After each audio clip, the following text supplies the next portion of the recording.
means of separating one's perception of modeling to a more rudimentary, flat base. That's why I try to bring people to look at initial instances of their thought as opposed to in-depth complexities of their thought.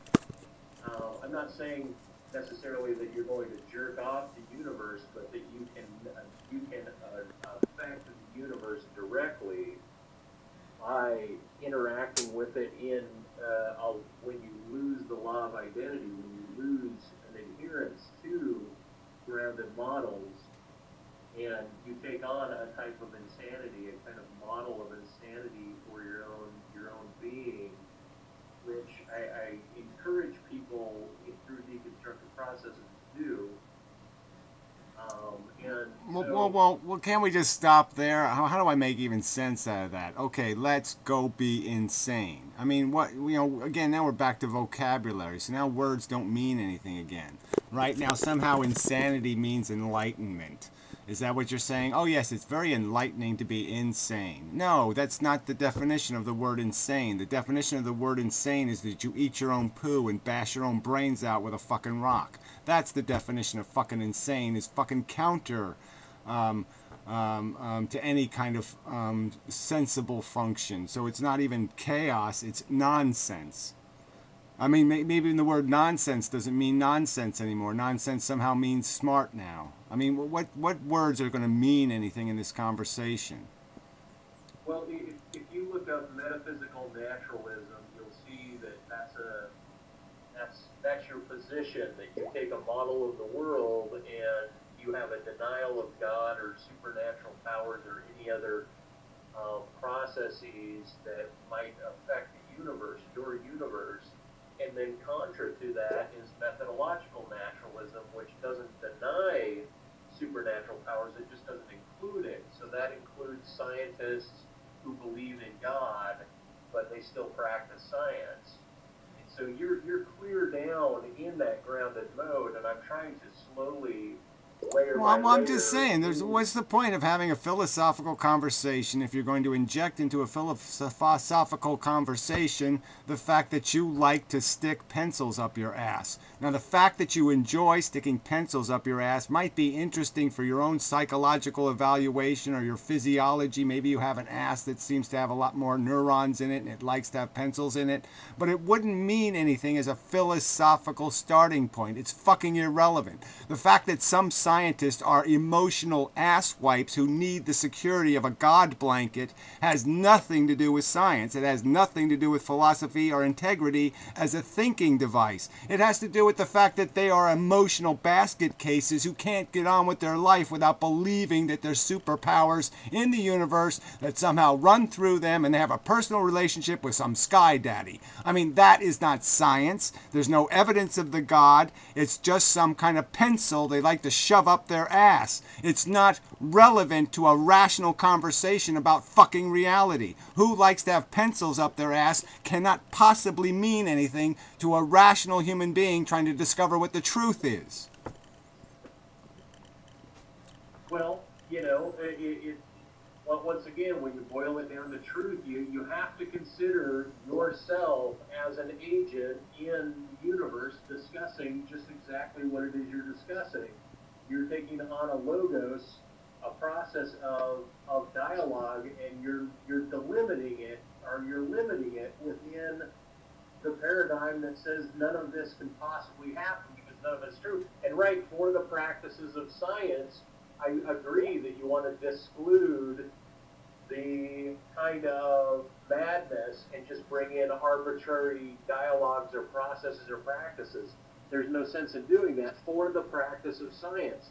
But I'm just trying to say you have a litany of focus on that particular ground. That's the way you ground it. Yet it's almost as if you don't want to grant credence to other perceptual facts, anxiety, irritation, instances of mental consideration. And when I say instances of mental consideration, I'm discussing things that are more solipsistic, where you grant yourself as a perceptual agent that's accepting models. You wouldn't have been able to agree with evolution if you didn't hear about evolution. It took Charles Darwin and his theories. No, it didn't. No. Charles Darwin didn't invent the theory of evolution. He proved the theory of evolution. He compiled evidence that the idea of evolution existed for thousands of years. All right, it wasn't something you needed Charles Darwin to see the logic in it, to see the possibility of it, to recognize that the world might be billions of years old was not something no human being could deduce. Okay, it was completely deducible. Charles Darwin merely collected enough evidence to make the statement a public statement saying this is probably the truth. So he was making a truth statement. That's the difference between Darwin and Darwin's fucking uncle, was the fact that Darwin had the balls to say it now. It's a truth statement. It's not just something you speculate about. It's something you have to deal with as a rational argument. Right, okay, and this brings up propositions of truth, and this brings up this notion of truth being inert, truth being a static, independent idea that exists outward beyond our perception as opposed to... Right. So I'm just asking you for what evidence is there that there's some other truth and that the truth is some sort of... Where is the evidence of the non-material truth? All ophthalmologists are rich, right? All ophthalmologists are doctors. That's by definition, that's an analytic truth, but a synthetic truth is ophthalmologists are rich. Now, that's a truism. It's general. It takes on a role, but it also can be, grounded in an ontology. It's grounded. But no one would say that. That's like getting it as wrong as somebody saying giraffes wanted to have longer necks. Okay, it sounds like an intuitive truth, but it has no factual truth. There's no factual truth in saying all doctors are rich. That wouldn't be a fact. That would be a fallacy. Okay, if you said most doctors are rich, then you could say ophthalmologists are probably rich. That would all make sense. So that would be the rational, sensible, logically concise way to say the statement. So merely by using one abusive exaggeration term in your statement, you've made it a falsehood and then claiming that somebody's claiming it as a truth. No one's claiming that as the truth. What I'm saying, though, is that there's no reasonable evidence. There's no evidence that a reasonable brain could look at and say, here is the evidence of the superpowers. I can ask you to do something superpowerish and you will not be able to do it. Okay, I can't get you to perform. I can't get you to provide me evidence of anything. And so what I'm saying is there's absolutely no evidence of superpowers that can be scrutinized in any way possible except by saying, go run into traffic, get yourself a brain injury, and see if you can see special forces. Well, okay, first of all, there's testimony, and that's all we have to rely on until there is evidence that comes about. Well, we know the unreliability of human testimony, so let's not use that as an argument, right? I mean, that is... Let me finish my response to you, because the statement ophthalmologists are rich, I call it a truism to state that it is a generality. And the whole idea is that the sentence itself, the proposition ophthalmologists are rich, is considered a synthetic truism. And so if you have a child that's growing up and they're like, hey, what should I be when I grow up? You can say, well, you can be a doctor. Doctors are rich. That statement still holds a truth value to it in that communication, in that context. And there is no need to qualify the most. Well, I think most people will say there is a need. That's exactly my point. Most people will say, do not describe evolution as animals wanting to do something, because it has nothing to do with animals wanting to do something. So that is not being fair to the subject, and it would be completely not an accurate way to describe the circumstance to say all doctors are rich. Couldn't you say that animals want to screw? Animals want to have sex. They intend to have sex. Even amoebas want to screw, want to have sex. They intend. Or at what point does the intentionality on a reductive level lose its ground in a naturalistic Well, exactly. description. There is a precise way to say something. I'm saying, be even more precise to say that most animals want comfort, because some animals will not screw, but they'll find comfort in some other way. So yes, they are seeking comfort, and most animals, you could argue, most will find it uncomfortable not to have sex. Okay, but now this is just more description of naturalistic the metaphysical naturalism, the ground of that, as opposed to methodological, where you don't deny other instances or knowledges that are beyond the scope of scientific realm, beyond the scope of rational description. Right, they're invented stories. Right, right, that's right. Invented stories and lies are not scientific theories. They're not hypotheses yet. So I mean, you first have to you have to first make it into a hypothesis, which means you have to at least provide a theory of its function and how it could possibly be a mechanism before you can even make it into a theory. So again, it's like back to the Darwin statement.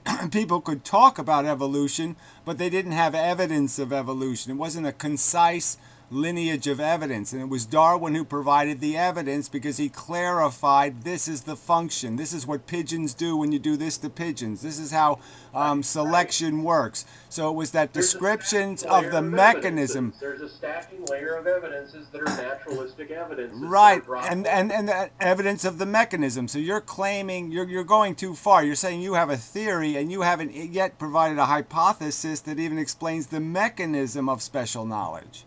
No, I'm not granting a theory in the naturalistic realm. I'm not granting a scientific theory. What I'm trying to do is say that the knowledge, the model that Darwin provided about natural selection is accepted, and without that model of natural selection, you would not have natural selection as something to appeal to in your mind, and that all models of perception are things that you inherited based on other people contributing their dialogue to the whole universe. I understand that. I'm just trying to get to your burden, okay? I'm trying to get to your burden. You have a theory that says human storytelling has legitimacy. All the evidence suggests that human storytelling has no legitimacy, that every person that says something extraordinary, most of them, we won't say every, but most of the time, they're demonstrated to be full of fucking shit. Okay? Why won't you say every then? Why won't you say in every case, anyone that claims... Well, I'm saying the ability to demonstrate this shit is hard to do, right? So some shit stories you can't prove the shit story impossible because it's so vague and so empty in terms of what it's saying that there's no way to prove it wrong, right? So somebody could just say, we live in the Matrix, and yeah, I'm not going to be able to do anything with that argument, you know, in terms of a proof. I can't prove we don't live in the Matrix, obviously. So some vague storytelling is just vague storytelling, and it's so vague I can't prove it to be flawed. I'm just saying that every time, I'm saying most of these stories, though, we do actually, and we are able to prove the person unqualified, or we demonstrate like crop circles or something. The guys who invented it come out and say, yeah, we were fooling everybody, we're full of shit, the whole thing was a lie. And so, yeah, we all figure out that it was a lie. You think all crop circles are explained then? And notice how you keep... Well, yeah, I think all crop circles are explained because the guys who invented... the people who invented crop circles admitted that it was a fraud. So, yeah, I'd say that all the people copycatting the fraud are frauds. Yes, that's correct. I don't think the aliens started doing crop circles after somebody faked a crop circle. That would be rather coincidental, wouldn't it? Well, yeah, it would be rather coincidental, but what to say of all the other crop circles that are out there? But I don't want to linger on crop circles. I'm more about you appealing to the word I. I cannot explain somebody that says that we live in a matrix. Well, if I claim that we live in a matrix based on my solipsistic deconstruction, and I say that there's evidences that I have that are personal to me that I cannot, in your mind, you could not wrap your mind around it because there's no difference for you to make, or there's no experience for you to even investigate the idea of a true matrix, meaning it can be painted out for you in a movie, but it can't be demonstrated in any particular way unless you were to jump off a building, unless you were to see other objects. These things that you cannot include into your dialogue, and I cannot evidence into naturalistic considerations. That is a huge disjoint between the two of us. Right. I'm aware of that, but that's why I try to migrate the conversation away from the metaphysical naturalism into methodological naturalism, and then into solipsism, and then into considerations of what it means to identify with truth adherence, correspondence theories, and gather an idea of where you are in your universe, how it is you relate immediately to truth claims, loss of truth claims, and the objectification versus the subjectification, the objectification of reality being out here versus the I am perceiving this, not projecting it, I'm perceiving it, to the point of I'm projecting it and perceiving it, or to what extent does one's body and one's universe extend outward infinitely into its environment? Well, look, I mean, you know, a polio microbe causes a chimpanzee to fall out of a tree. I mean, there's no magic to it. Yeah, there's cause and effect. We influence the environment. That does not add up to some sort of special knowledge nor special function. I mean, there's nothing special in the function of knocking a chimpanzee out of the tree. I mean, it's just, it's not an accomplishment. That's also a model of what is causing the chimpanzee to fall out of the tree. It's a model that you accept as the entirety of the case instead of including maybe other unknowns. You don't include unknowns. You accept the models that are inherited, Gary. You accept them in your current paradigm. You believe, and then you grant. Well, no, I'm just saying that. Well, you're offering a model that is based on a ludicrous premise, logically, that if I run head first into a brick wall, okay, I will find the truth. That's the best telescope you can build. The best microscope you can build is to run as fast as you can into a brick wall head first. That's the best scientific instrument in the universe. The best way to understand reality is to smash your brain into a brick wall. I mean, you must understand why I find that a ludicrous premise. Okay, what does the Wailing Wall mean? What does the Wailing Wall Who the fuck cares? Let me not even get into what? It's religious babble. That's what it is. The Wailing Wall means a bunch of emotionally desperate assholes sticking notes in a goddamn bottle. I mean, you want desperate? That's about as desperate as you get. God won't listen to my voice, so I'll write him a note instead. I mean, it's more desperate than some 13-year-old girl shoving a note in a locker. Signed anonymous.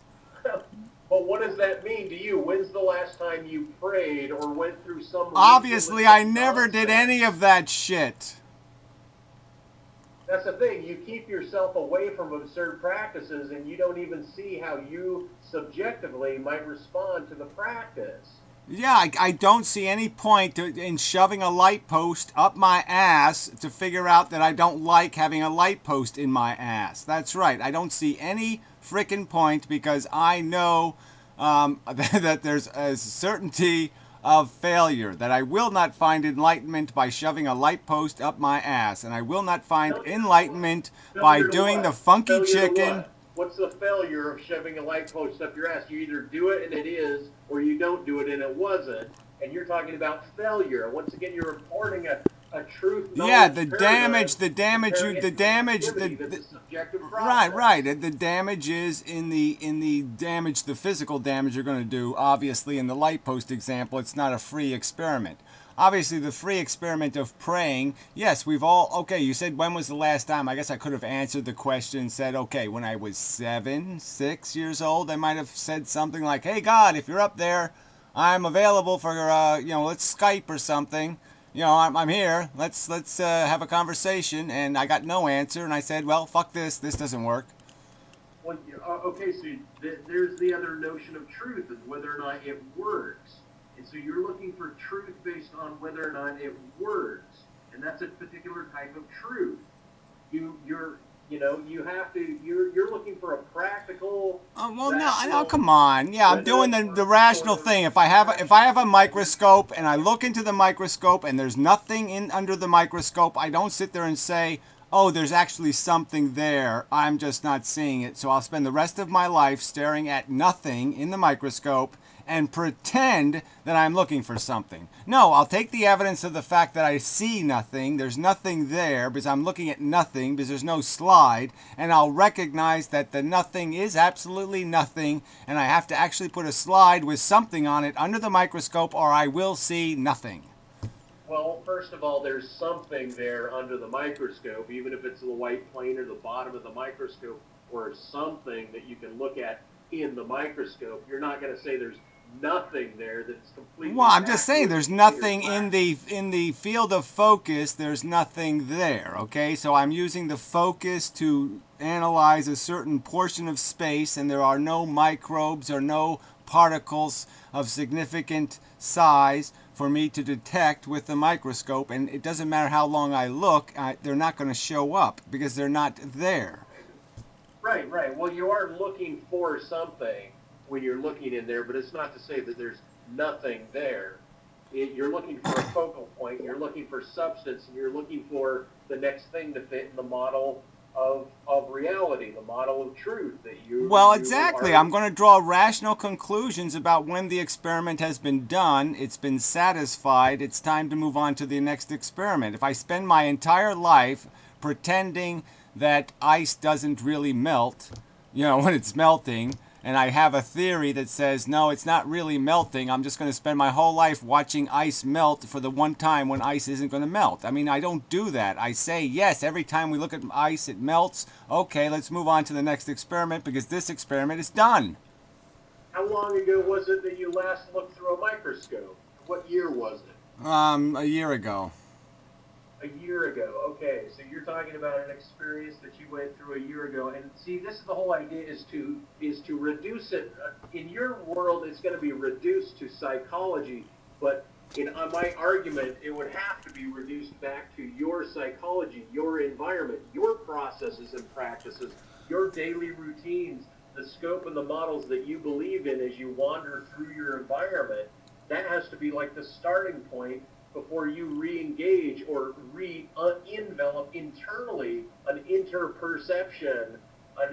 perception of yourself relative to the environment as the perceiver of your environment, as the agent. All right, right. So if I invent a religion tomorrow, I could just say to people, well, the secret of this religion is that if you pray for 500 years, God will talk to you. All right, so now I've created a catch where, yes, God will talk to you. It's just that you have to live longer than any humans ever lived to actually have him answer you.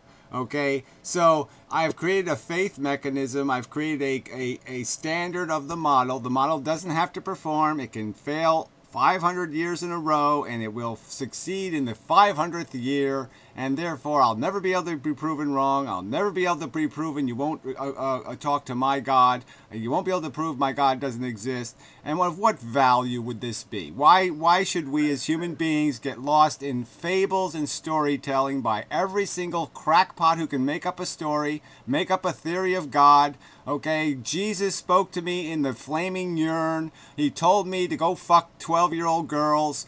I mean, I'll just invent my own religion based on my own fucking indulgences.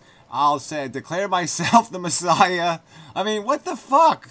I'm just saying, you haven't gone through a denial of gravity, a denial of identity. You're so afraid of suffering and sufferability that you won't experiment sticking the post up your ass to see whether or not anything would come of it. Whether or not there's no, I'll do it if you give me one fucking piece of rational reason to do it. I'll do it if you give me one sliver of rational fucking argument in defense of it.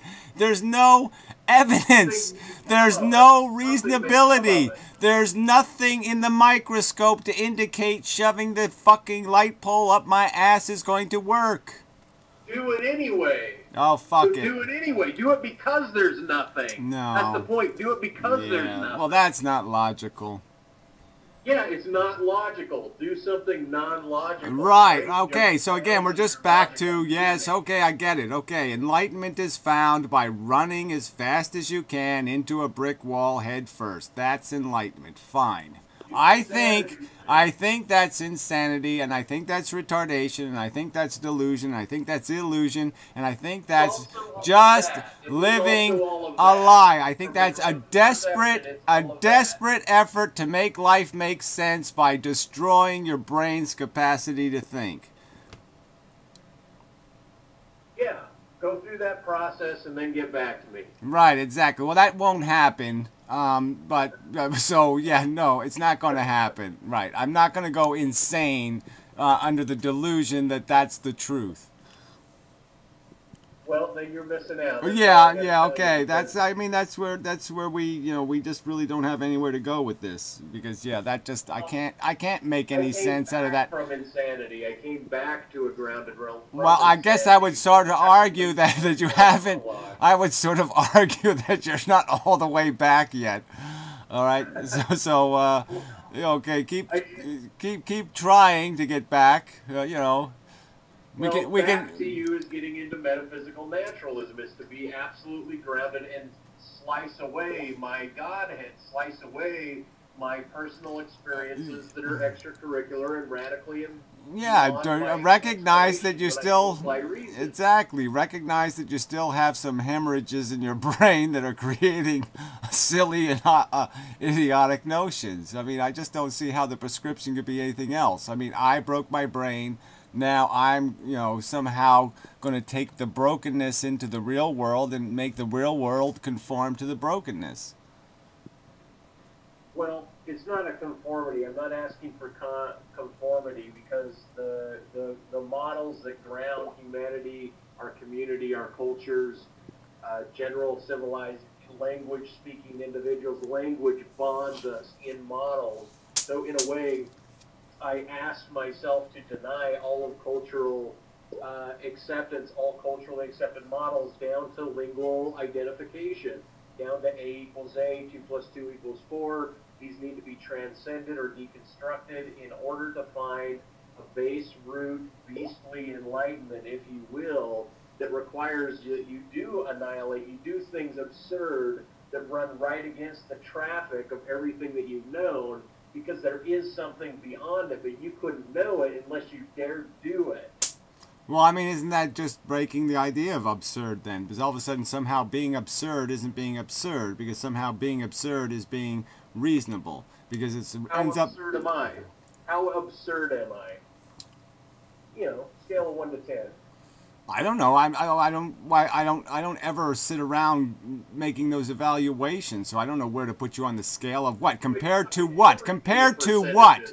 Well, I'm just saying, compared to what? Some bitch having 8 kids in a cardboard box in Africa? Well, compared to some bitch having 8 kids in a cardboard box in Africa, you're not absurd at all. But, I mean... Things that you know, people that you've interacted with. How absurd am I compared to other people that you've had discourse with online, for example? Well, I mean, you're crazier than a Jehovah Witness. So, I mean, I don't know. What do you want me to put you on the scale of deluded person? I mean, Matt, thou art that? Yeah, I mean, I think his brain is turned into fucking cabbage soup. So I think he's quite absurd now. All right? I mean, I think it's all logical mush. Always a fucking comedian. You always fall back to your comedy, man. That's your deal. You try to make people laugh right when it gets fucking serious, right when the arrow's pointed back at you, you throw some comedic horse shit out and play that game. Well, that isn't even true because half the comedy obviously is directed at myself. So, and it's all accidental anyway. I've never told a joke on purpose in my life. But regardless, I'm just saying that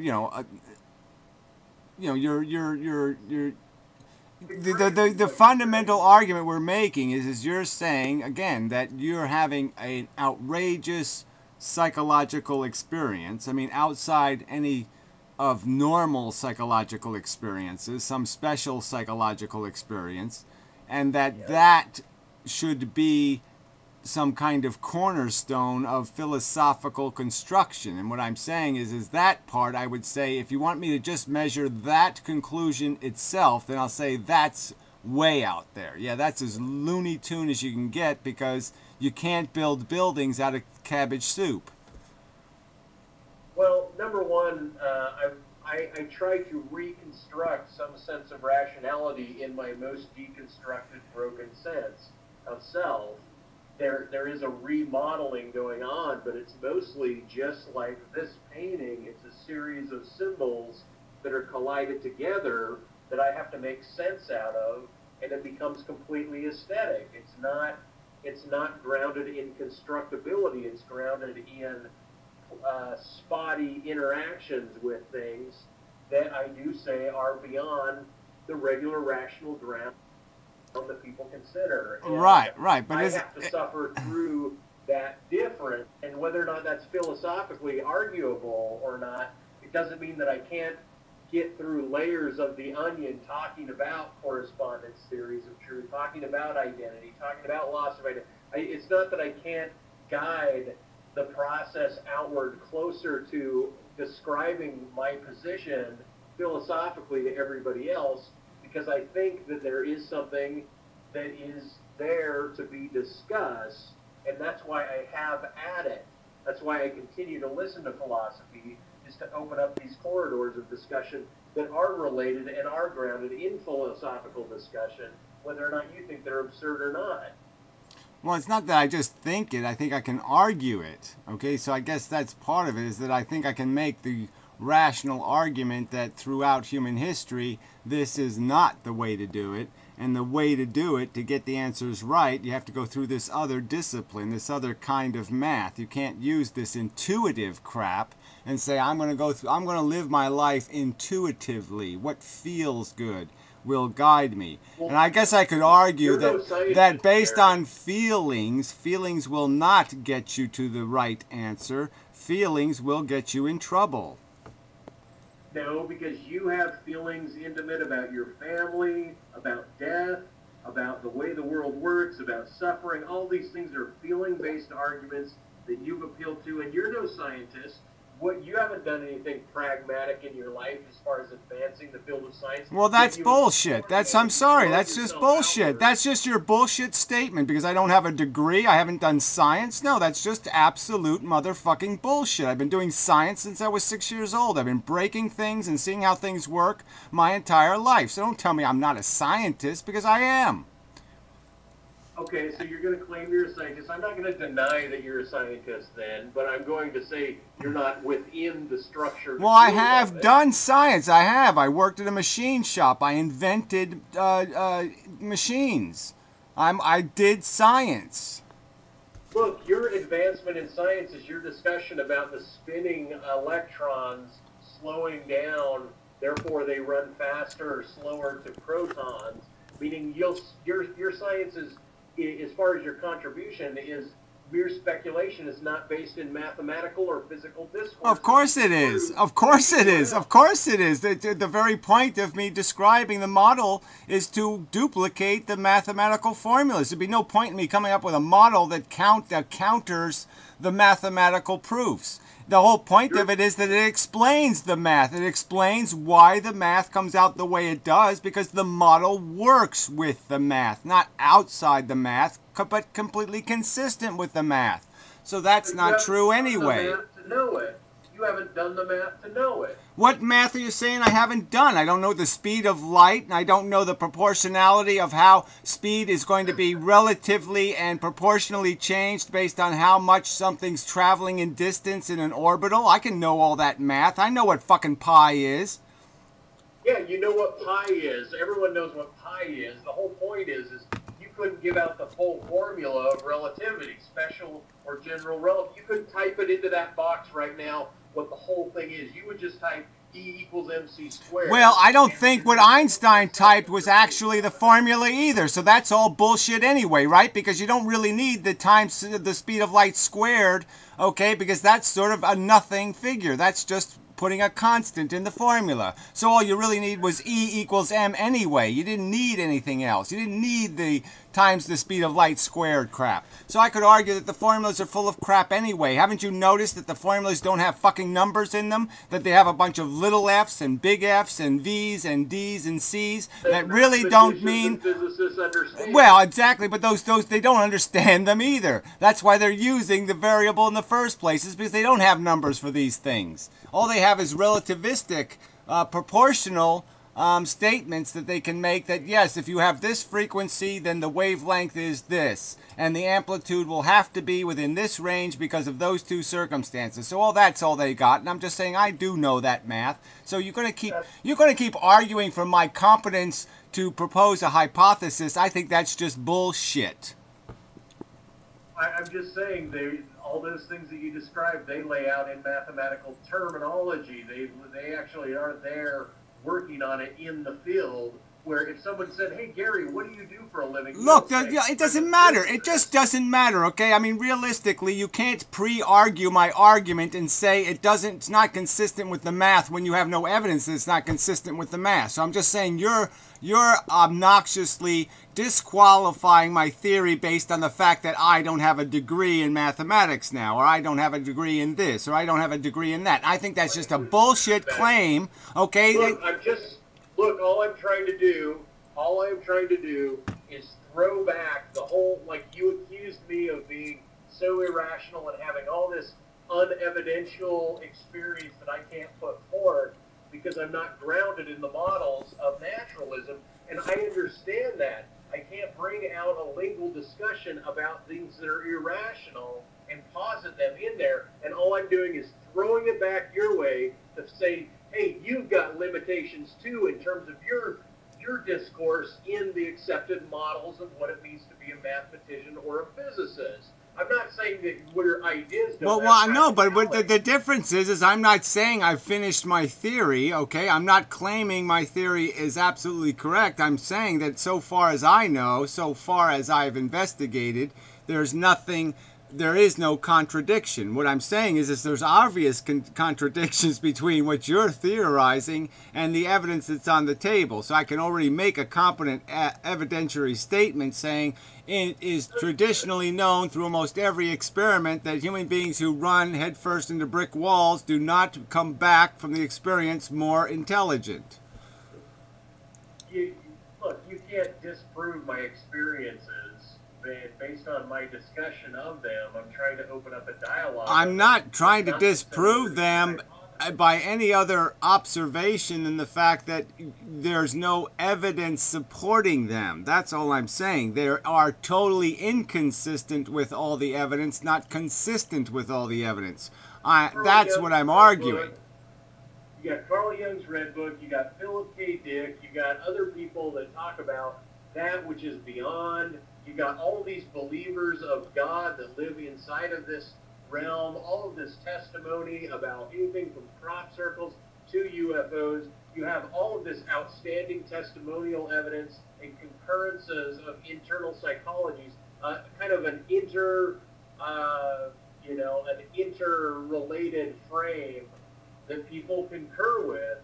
And I'm saying that these are evidence. People concur with. Completely mad or out of my gourd. Well, I'm just saying the fact that people believe in angels is not evidence of their rationality, it's evidence of the opposite. So we're arguing about what is good human brain function, not what is common human brain function. So the fact that there are fools and suckers and idiots who will listen to Jerry Falwell or Pat Robinson or Jimmy Swaggart or Peter Popoff or some other shyster lying cunt, the fact that people will fall for that bullshit, the fact that people will buy lottery tickets does not mean that those people are smart. It means that those people are foolish and stupid.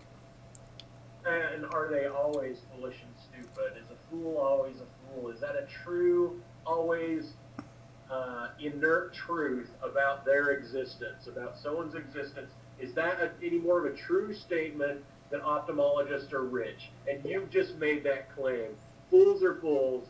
And it's until proven otherwise, until demonstrated otherwise. That's right. Until one of the fools actually does do the Einstein thing or something, That's right. The fools will be declared fools, and most of them have been proven to be fools, and the only ones who are in doubt are ones saying something so foolish that you can't even cognize it into a rational argument. Obviously, I cannot disprove something somebody completely makes up.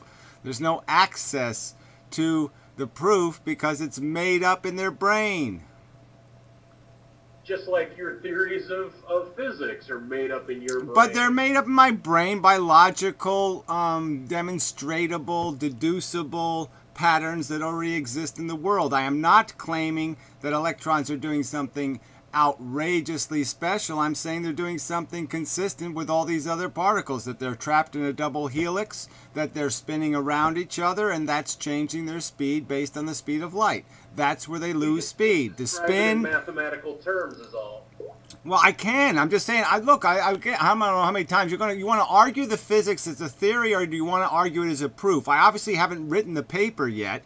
Okay, that obviously to propose something in physics that's going to be up for some sort of scrutiny by the peers and all that kind of crap is going to have all this detail in it. I'm just saying, as a theory of function, my model has a lot of pieces in it that create some sort of cohesive functional model that does produce the products. It does produce the results.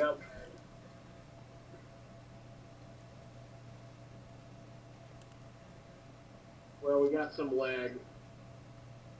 I don't know. Can you guys still hear us? I can hear you.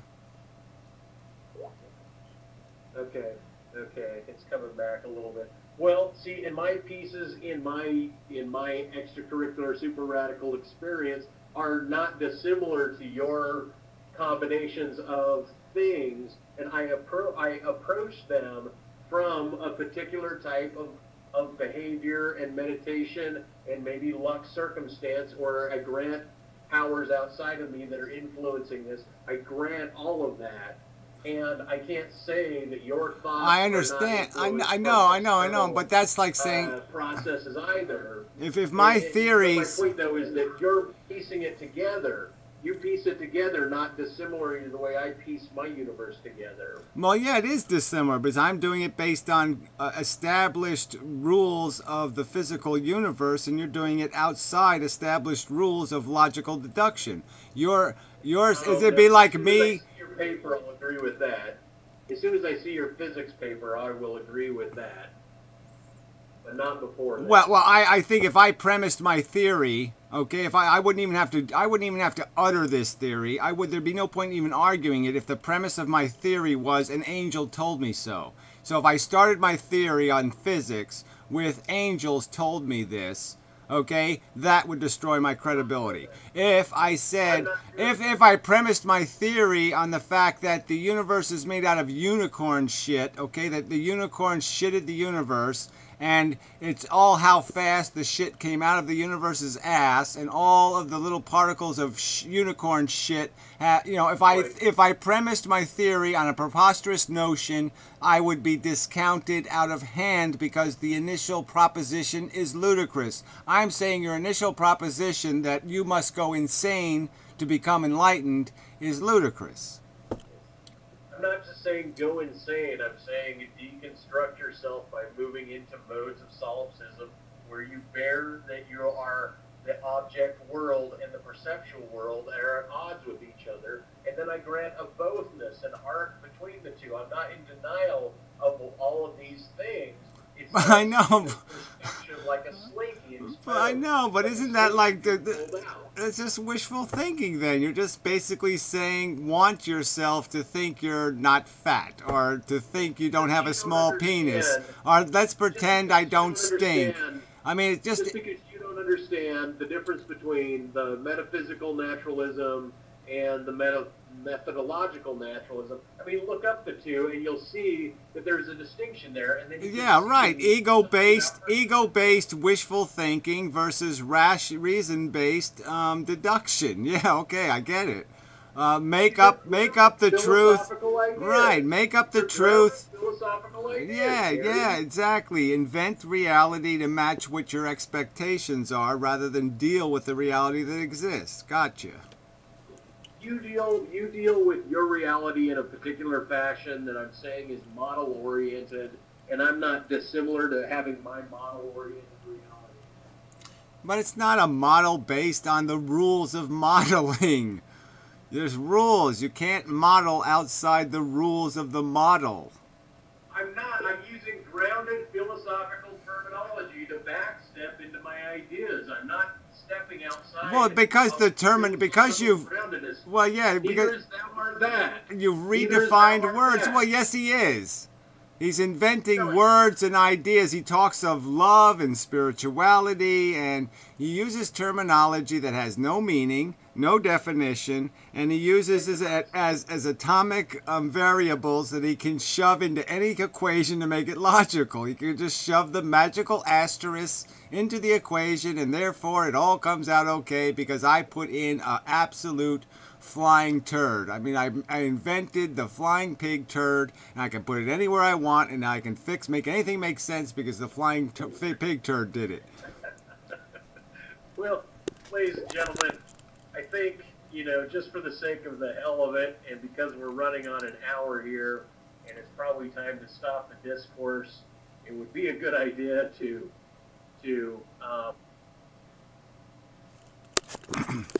well, that's interesting. Banned?